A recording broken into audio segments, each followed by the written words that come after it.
The Intertech Group and the Zucker family are proud to celebrate the 100th anniversary of the 19th Amendment.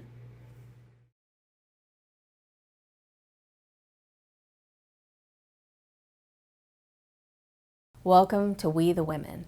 This is our celebration of the 19th Amendment. Exactly 100 years ago, on August 18th, 1920, the 19th Amendment was ratified, giving women the right to vote. To celebrate, we'll be talking to women from around South Carolina, thought leaders, movers and shakers. We'll ask them about how they have used their voice and what they have done to contribute to our great democracy. Enjoy the conversation. Well, thank you so much for being here today. I'm really excited that you. Yes, this is great. This will be a highlight of my pandemic digest here. Yes. Yes. So you're celebrating 20 years. Yes. 20 years as chiefess, as head of state for the Gullah Geechee Nation, and just congratulations. Thank you. But what has it been like to celebrate this at this kind of time, right? You typically would be with people face to face, I'm sure having your typical kind of celebration. Mm-hmm. What has that been like? Well, it would have been atypical because it would have been plenty of weed together and things like that and all and kind of thing, and the going back Sullivan Island and all that. So normally our plan was on the 20th anniversary to go back to Sullivan's Island where I was installed and have a huge gathering. So it would have been atypical in that sense, just making sure we were back there again. But the typical thing would have been every month we had an event. And some of those events, such as our major festivals, were canceled because of the pandemic. So what we did for our international celebration that we normally hold the first Saturday in August, we moved it back to Gullah Geechee Family Day, which is the last Saturday in July, and did it virtually. So we did a virtual telethon. And a lot of people tuned in, and that was fun. And it was interesting to see how Gullah Geechees have adapted to connecting. So we're used to being face-to-face and oral, but people got to typing. They were like, hi, cuz, hey, so-and-so, and it was great to read all the comments after I came off the air. And so at least now that can be replayed and replayed again on Gullah Geechee TV. So that's a plus. Like they say, there's always a silver lining in every cloud. What has it been like to be in your leadership role during this time, trying to lead people from a distance, right? Yeah, it's been interesting. I mean, but because I'm a computer scientist and most people know that, as I tell them, the computer is my drug of choice. A lot of people already knew a long time ago, if you want to reach Queen Quet, you email her. Don't try to call her. Don't try to approach her in person. Email her. So it has been a blessing for me because now people know how to do that, right? And they do it with no excuse. And then the other thing has been, though, it has ramped up the types of connections, the types of interactions. A lot of people of African descent who weren't sure where their families came from are now having more time to do the genealogical research, the history they're focused on more. They're in the house with multi-generations. So now it becomes, wait a minute, why you sound like the lady I saw on YouTube, right? Because now grandma's, throw that thing over here. Grandma, what you say? Where'd that come from? And now they get online, they hear me, they find me and go, we're not sure if we're Gullah Geechee or not. But my grandmother sounds like you, you sound like my grandmother. How is this connection? Are we Gullah Geechee? And it's like, well, where's your grandmother from? Give me some more background. Then they'll go back. So it's been really, really interesting, the amount of attention now that people are really paying, especially people of African descent, to where they're from and why that's important, as opposed to just being in survival mode.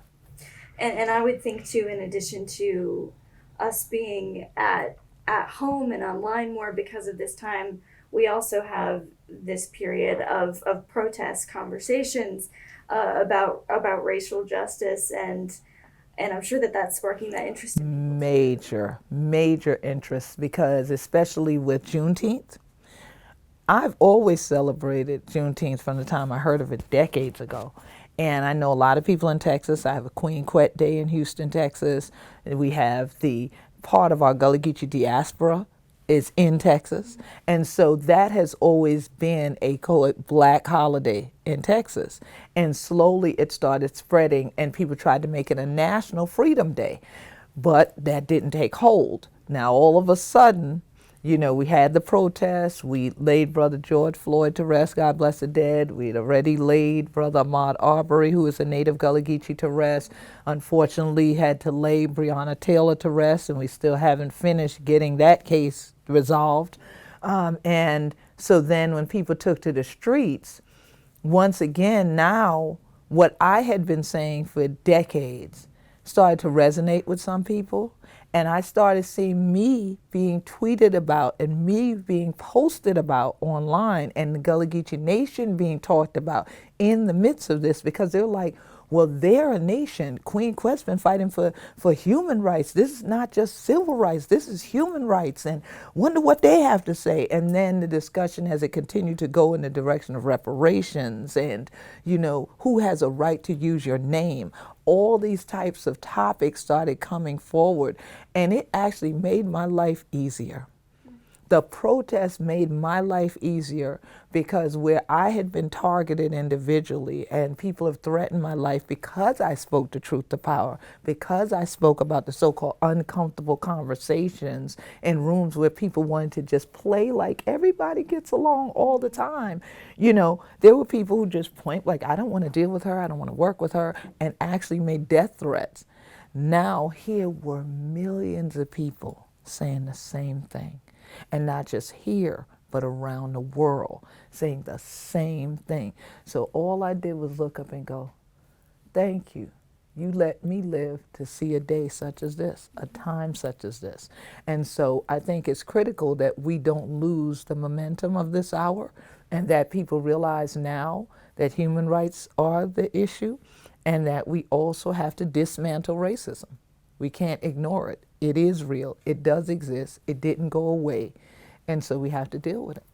I feel like that has to be really validating for young people who are part of this movement now, to find someone like you who has been saying this for so long. I'm sure that feels validating for them. I'm wondering if you've heard anything to that effect, because if someone is younger, they looking to someone like you who has said this for so long, that has to feel validating for them and yeah. for you too, right? Yeah, it does. And I'll give you a great example. Prior to all the protests, like I mentioned, we have Gullah Geechee Family Day the last weekend of July every year.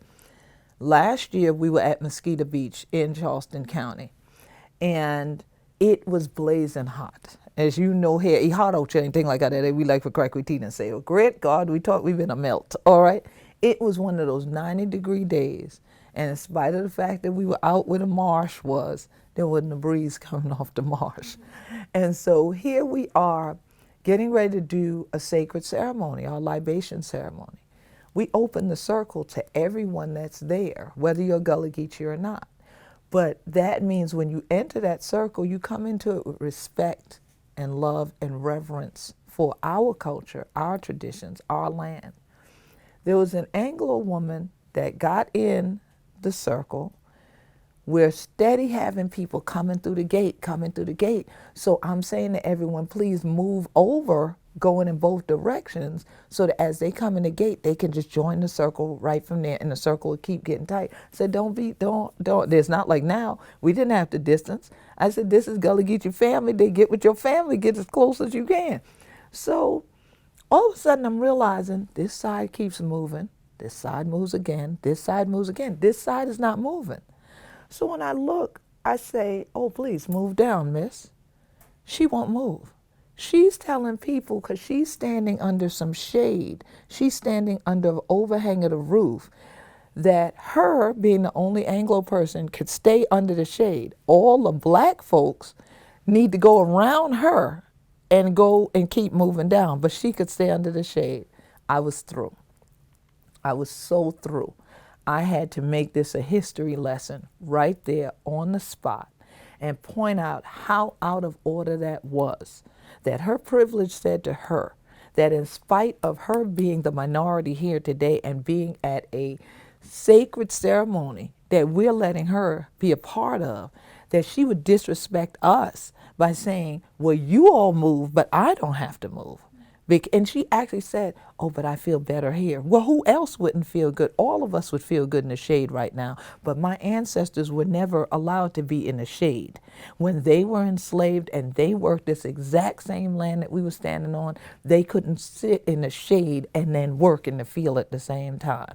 And so how dare somebody say, oh, you want to be comfortable, but you think we're comfortable in the burning sun? No, we weren't.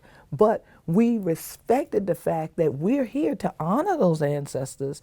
So what is it going to hurt us to stand for a few minutes in the sun? They stood years in the sun on these sea islands and got nothing for it, no credit for it, nothing but abuse, especially if they've been a crack teeth like this and thing like that. People still abuse us for speaking our language, still abuse us for the color of our skin, still abuse us for who we are, who God made us to be, even though we be Gullah Geechee anointed people. And the word Gullah means people blessed by God. I wasn't going to allow someone to disrespect that anointing. So she went back and had the audacity to write us an email saying, oh, I felt insulted today when I attended the event. Queen Quet insulted me. I was going to give a donation, but I didn't give a large donation again because of that. She learned nothing. She still felt that her money was what was of value and not the people, even though we're the black gold, we're the richness. So a young lady that day who was a Gullah Geechee, native Gullah Geechee, and their whole family reunion had attended. And they came with their elders, and it was an intergenerational family group because they said, if Queen Quet is hosting this is where we need to be because we need to learn who we are and make sure that everybody in this family understands the value of being Gullah Geechee. We're not just black people, we're native Gullah Geechees. This young lady, I believe I asked her how old she was, and I think her mom said she was 15 years old. She hugged me so hard. She just came running up to me before they left, and I just was squeezed like this. And, you know, them hugs we want now, right? She hugged me so hard, and I'm looking down, and I was like, she said, Queen, I just want to thank you. I just want to thank you because never in my life have I seen one of us speak to a white person and explain who we are to them the way you did. And that just gives me so much pride. And I'm just so honored. Oh, I'm so glad we came here today. I'm so glad we came here today. So from that day last year to being at this point this year and having the whole world evolve to being the embrace, to getting Instagram posts, getting Twitter retweets that go, oh, Queen Quet is great. I love her. Please keep giving us knowledge. Please keep giving us your wisdom. To go on Facebook Live, which I don't do often. But during the pandemic, I was spiritually led a few times to go on there live and just speak our legacy, our story as inspiration. Page fill up. And these, when you go and look at the pictures, unless you know people do lie on social media, their pictures show that these are young people. These are people in their 30s, their 20s, their teens that are like, I love Queen Quet. We love you. We're with you. We're so glad you are a queen because you speak about it and you know, you don't compromise what you're saying, you know. And it's so many different comments, especially from young women that are like, thank you. I mean, young women around the world, all different ethnicities are like, I love you. You inspire me. When I think I can't do it, I go listen to one of your videos and I know I can do it. And that just makes such a big difference. And now to know, it's inspiring them to know they have a voice and they have a right to use that voice. You have a right to do it. And so it's a blessing. Like I said, this has actually made my life easier and I'm loving it. Like you said, this is something that has happened after having to go through years of a very different experience, right? Absolutely. Threats in some instances. I want you to take me back to 20 years ago. Mm-hmm. Yeah. What do you remember from that day? Was it July 2nd, 2000. yeah, July 2nd, 2000, and Sullivan's interest Island, on right? Sullivan's Island. And I picked this up right now intentionally because it's blue, indigo, and white label, because that's one of the things from that day, was having things that represented our culture spread out at Sullivan's Island. And indigo, a lot of people know, represents Gullah Geechees. Water. Being on Sullivan's Island at the ocean, going to the water. When I got there with my family, Sullivan's Island was probably like it would be if you and I left right now and went over there. Very few people walking around, things like that. Open grass, open space. So we're past the fort and we're going toward the ocean side, and then we brought all of these things, the mortar and pestle, the cast net, the sweetgrass baskets, all these things that are representative and iconic that say we be Gullah Geechee. And they were spread out in a circle on the ground. So when it was almost time for the ceremony, the elders start showing up and everything, and few people start showing up. But now they walked around the sand dune to the ocean. And we went there to prepare. And so we did our prayers and everything. To this day, I tell people, I don't know if they airlifted them people in there or what. Because if when I went behind that dune, there were 50 people or so. When they marched me back out from behind that dune within a half an hour, there were about 5,000 or more people out there. And I still to this day, where did those people come from? You know, that quick, like it was as if everybody knew what time the ceremony started and they all arrived together on buses or something, or were airlifted and just dropped there. I mean, the drums sounded, the incense was lit, the brooms started to sweep, the dancers started to dance, and they all were ahead of me, leading me in, and my family members were behind me, and the different elders were kind of to my left and the right. When scriptures say throngs, that word doesn't mean a lot in modern day language. I learned what a throng was that day.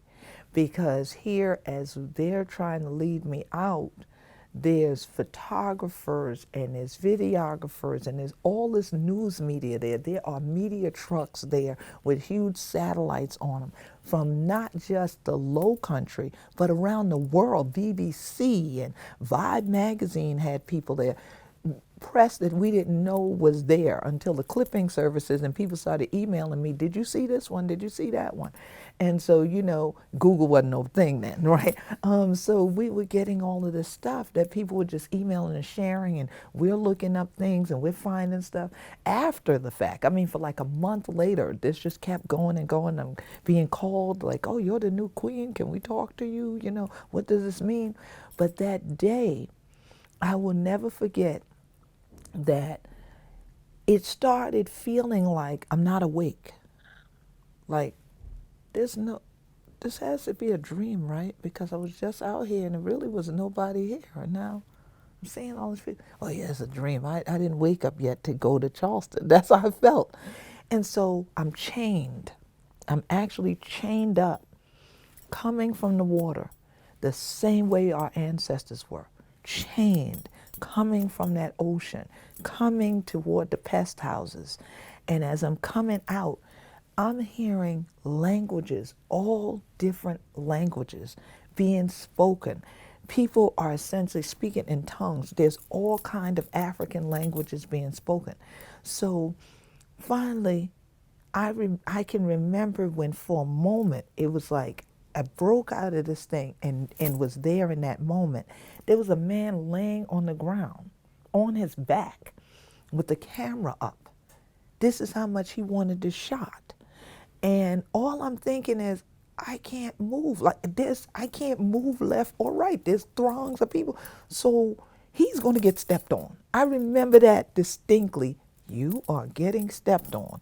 And so just as I was getting right about to step on him, he rolled. And he rolled out of the way. The photo he took is the one that went all over the world, because this angle of the shot, it had to be him, because the angle of the shot was me walking, and you can even see in the image that my eyes, it's like I'm in trance, I'm somewhere else, and the chains are here, and he shot from up here. And that picture ended up in Vibe magazine. Janet Jackson was on the cover, and inside the article said Strong Islanders, and there I was. And I remember when I got to the center of that circle, where all those items were, somebody, it was a woman, said, "Let her go." And when she said, "Let her go," a whole bunch of people started crying out, "Let her go." And I dropped on my knees, and if someone was going to approach to undo the chains, they didn't have to. When I dropped on my knees, the chains fell off by themselves. And the drums started sounding, and people started. I mean, there was a shout that broke out. There was an energy that broke out that could never be replicated. It was amazing. And so after those moments, it was almost like, okay, I still was like, okay, at some point I'll wake up and we'll go to Charleston. It was still surreal. It's only after it all happened, and a week later, like I said, where people are now emailing and calling, "Can I talk to you? I'm with BBC. Can I talk to you? I'm with NBC. Can I talk to you? I'm with the newspaper." Or we were there Saturday when you got in school, and then seeing the papers, having people call, "You on the cover of the paper? You know, you on the cover of the paper? Oh, I got the paper. You better get the paper." You know, because that's how Gullah Geechee do. "Hurry up, get this store, get the paper. The paper gonna sell up because you on the cover of the paper, girl. Queen, you on the cover of the paper. Oh, we so proud of you," right? And sure enough, having cousins go rush to the supermarket. "Oh, we had to go to the store. They don't sell out the paper because you put it on cover." You know, and I'm like, what? You know, and it's like it still didn't hit till you're holding the paper. And you read the article and said, yeah, you were awake. That happened, for real. It really happened. You're now the queen. Now what happens next? You know, so that was a powerful day. It's a day that made world history that I think a lot of people here neglect to realize, that that was the first time in the history of North America that people of African descent came together and elected their own leader. And Gullah Geechees are the first group of people of African descent to ever stand on the human right to self-determination. And to say they also determined that I had done enough work that proved that I would be an effective leader for who we do anything like that. Like the petition that they signed for a year, my election was a 1-year election, a 1 year, not a 1-day election, that said, who speak for we? And to have my people believe in me enough to say, you can speak for us, and we want you to do that, means everything in the world to me. And to have them stand that day, and to have other people from around the world stand with us and say, this is a good thing you're doing. This is a necessary thing you're doing. It was powerful, you know? And so when I see photos, every now and then somebody finds a photo and they send it to me, it's like reliving the whole thing. And so it was so glorious and so beautiful. That shine of the black gold truly was polished that day. And so it was a blessing, because the irony of the day was, it was July 2nd. And that was also the day that Denmark Vesey had been hung for planning, not even accomplishing, but planning an uprising in Charleston. So to come back to Charleston on July 2nd, all that time later, and say we're here now and we're still standing for our freedom. Wow, how powerful is that? That's why those drums were beating so hard, and that's why we shouted so much. It's a blessing. So I want to go back even further from that to how you got to that point. Yes. Not just the year-long election, but at what point in your life did you realize this was going to be your life's work? Being a leader for your community. I guess I'm just curious, can you tell me more about how you grew up? Did you always grow up knowing about Gullah Geechee culture, and when did you first realize that that was going to be your work?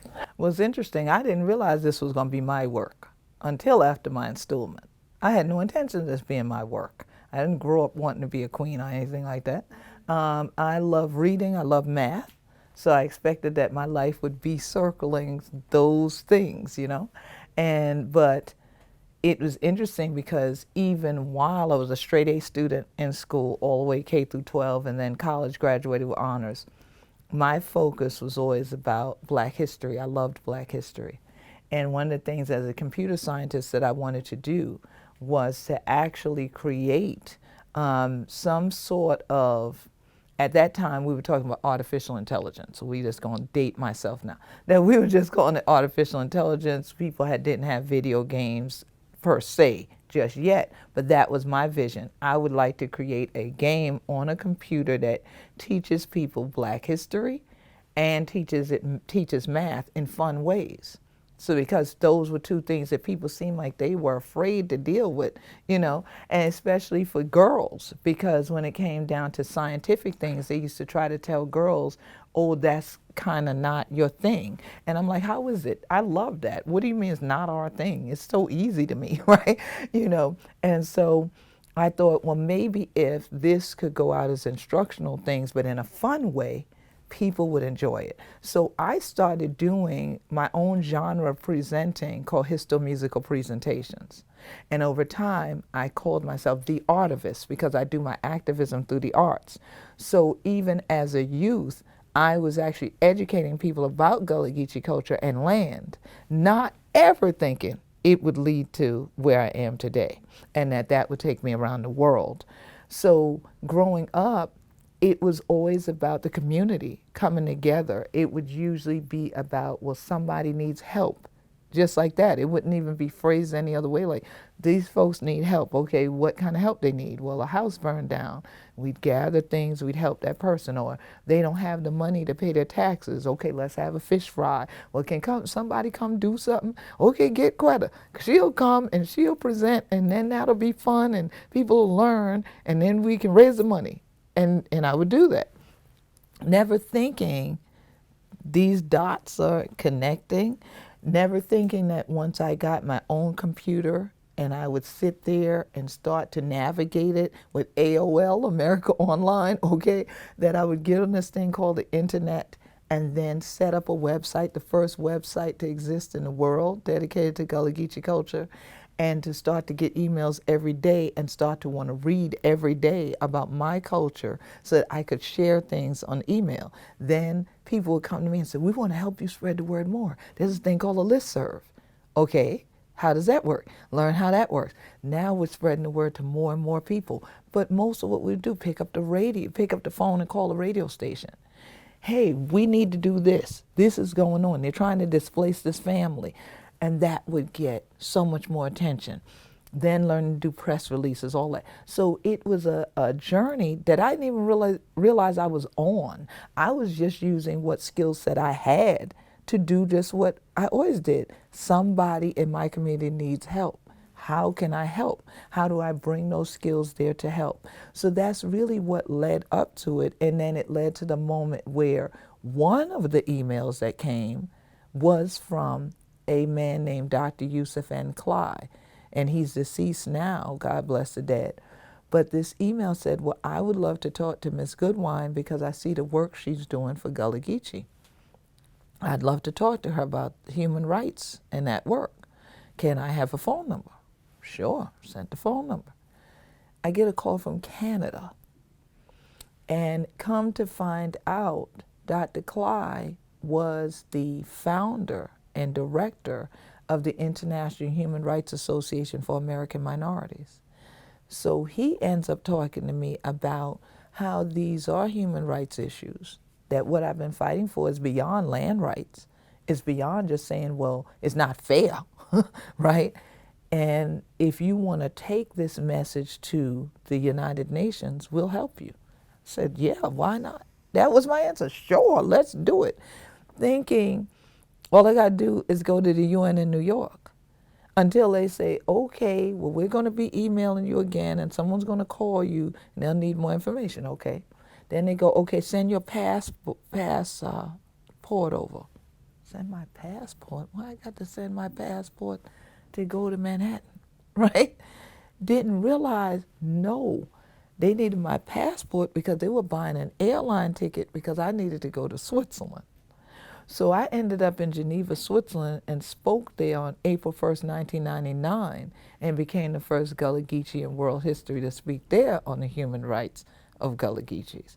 So every step from a child to that moment was orchestrated by God. It wasn't my design. If anybody would have asked me, what were you going to do when you grow up? I expected to be making six figures for sure, but sitting somewhere doing something related to numbers. And so I studied computer science. I studied engineering. So like I tell people, I expected to have on a big, thick sweater somewhere in somebody's lab, creating and not being with people. You know, I'm very comfortable not talking. Folks are surprised that I can spend weeks not talking to anybody, and I would be fine. My books and I get along very well. My computer and I get along very well. We can be comfortable. And so I was amazed when it was like, no, no, I need you to come here and talk. I need you to go ahead and talk. I need you to go ahead and talk. And even when you talk about growing up, I remember not wanting to talk. Like, you know, I guess some girls go through that at school. You don't want to be the one to talk. And then the teacher calls on you anyway. Like, I didn't have my hand up. I would say that my hand wasn't up. They're like, I know your hand wasn't up, but I know you know the answer. Now you come up here in front of the class and you do this. And I would go, why did they do this? And now when I look back over my life, I'm like, well, I guess I'm glad they did it, you know, because they pushed me to go forward. Don't shrink back. Don't go back. Go forward. And so when I encounter my teachers now, they all tell me they have scrapbooks about me and how they knew I was going to do something great. And I think all their confidence, all their prayers, all the knowledge I gained about who we were from my family as we were growing up is what made the difference. My family is very strong in terms of our culture and our cultural traditions, from fishing to hunting to farming the land and still living on the land where our ancestors had been enslaved. And so all of that was just, again, just who I am. This is who we be and things like that. This just what we to do. And say, people that sit down and say, let me learn you this. Well, nobody sat us down and said, here's a class, you Gullah Geechee. No, I lived it. And I just felt like if I'm living this, what's wrong with it? So when people would make jokes and try to tease us and harass us who spoke Gullah, I was insulted by it and I was incensed by it. But because my personality is such that I'm a doer, not a talker, I would get up and do something about it, you know, and make it clear this is not a joke. Now, just because you mad because you can't speak our language, how dare you? You know, think that you're going to tease my friends or my cousins or anybody, because I'll talk to you like this, but then I can throw them down like a this show and everybody ready for throw them down like a this show. And honey ain't better than we could tell them to throw them down no next week. And then people go, oh, right? And so then in school when I learned Spanish, I started realizing, hey, wait a minute. These are all languages. These are just different mechanisms of communication. So why is Spanish right? English is right. French is right. Why would Gullah be wrong? It's not. It never was. So that became a fight too, to fight to make sure our language was respected and that the people who speak that language is respected. So that's still the battle in some arenas. But fortunately at this moment, like you and I have been talking about, with people protesting for the rights of people to just be who they are, that makes all the difference in the world. And so it's a moment that I'm glad that all these steps have led me to. It's a beautiful thing. I wanted to ask you about part of that aspect of keeping that language alive, keeping the culture alive, and also it seems like the complication of wanting to educate people, but also wanting to um, I guess there's always a risk there in putting that information out there of someone else taking that, appropriating it when it Yeah, isn't their culture. absolutely. And I know that's one of the issues that you're dealing with now, Yes. and it, that kind of comes with keeping it out there, keeping people aware of Yes, it, but also that difficult dynamic. absolutely. How have you been dealing with that lately? How have you been seeing that manifest lately? Well, it's interesting you mentioned lately because it ain't new. It's Right. not new. One of the things I don't do is translations. And people will often wonder, why doesn't she translate? And I get very annoyed when I hear people attempting to say they're translating Gullah. It just irks my spirit. Because one of the things in our Gullah Geechee Nation Constitution is that Gullah is a code of the spirit.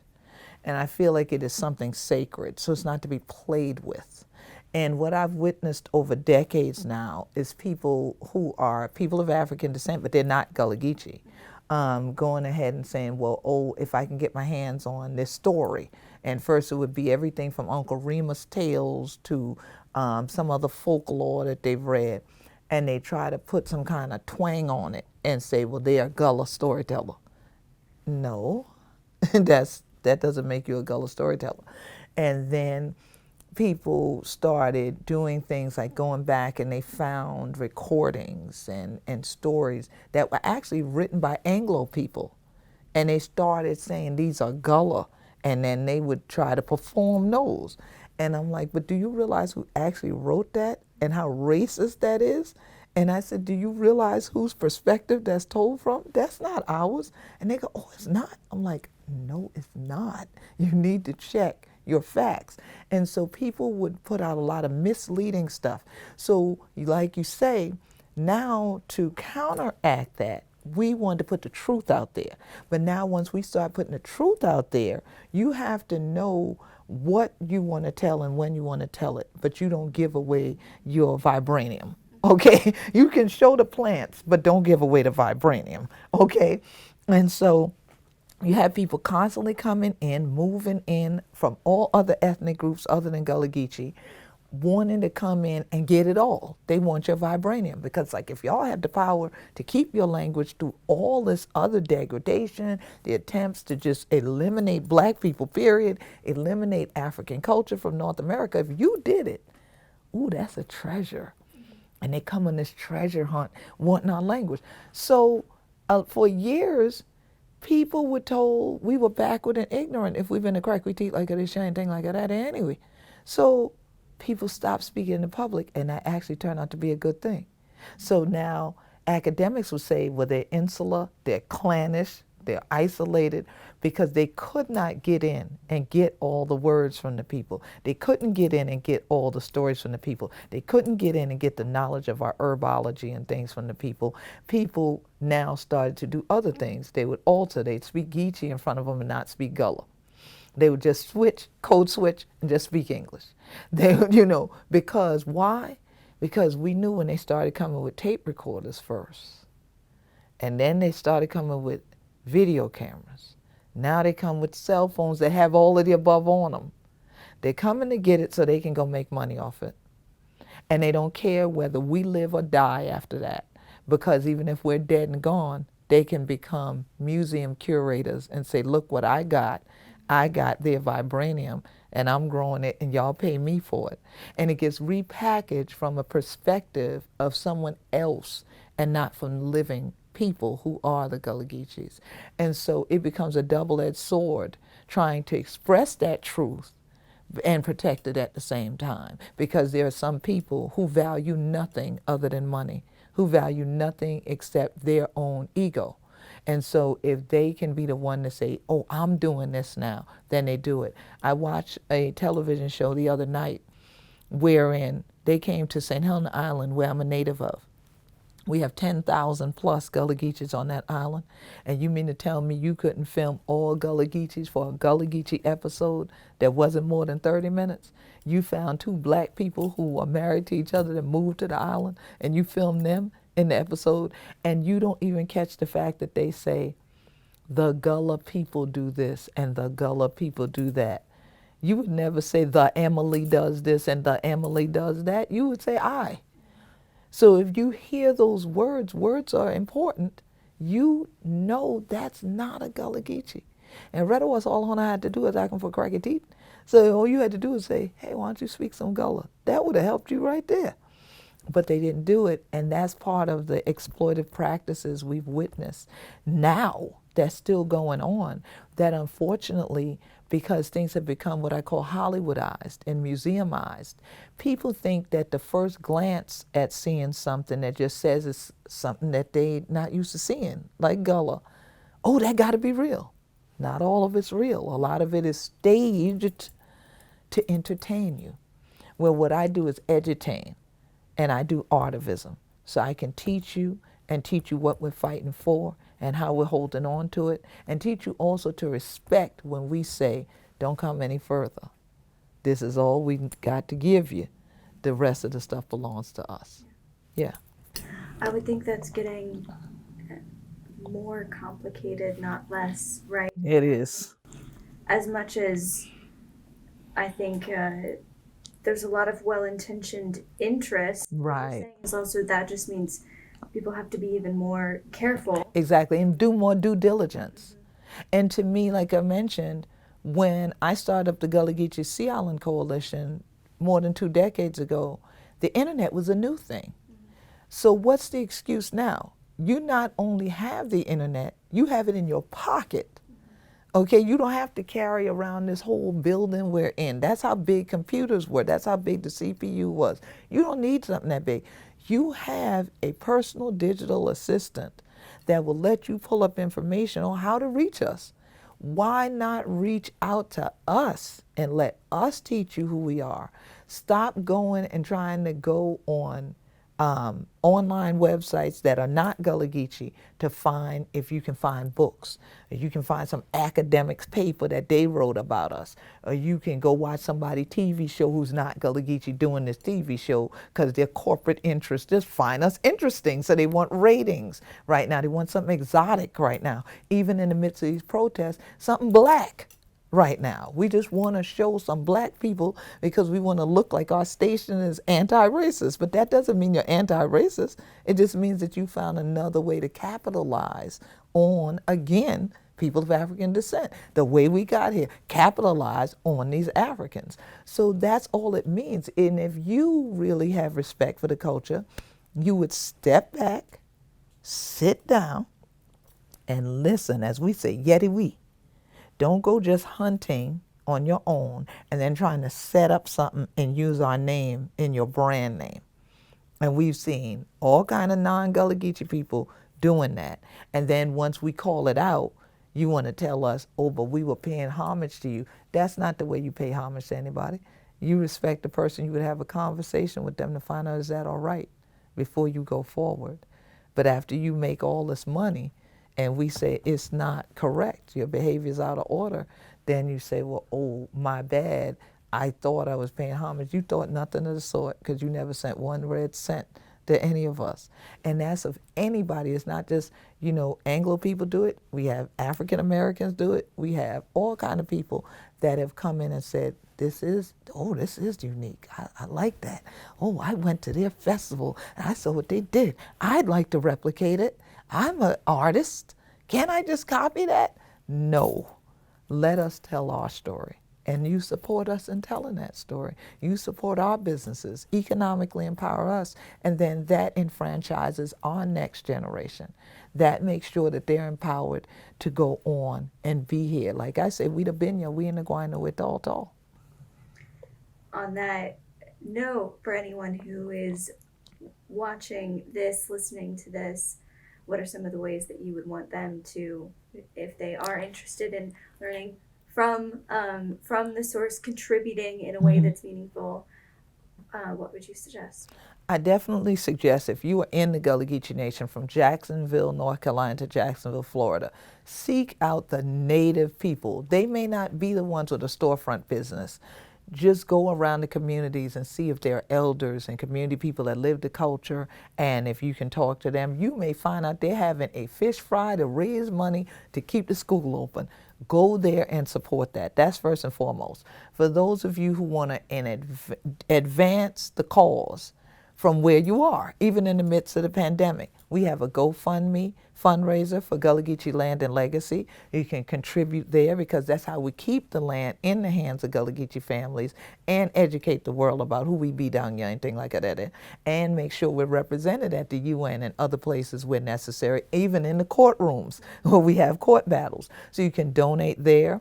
We have a Cash App donation, $ Gullah Geechee Nation.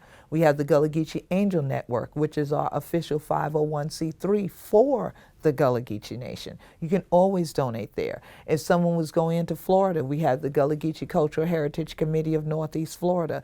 These are all actual Native-owned and operated groups. The Gullah Geechee Sea Island Coalition is for everybody in the world to become members of, that love our culture, that want to see it thrive and survive.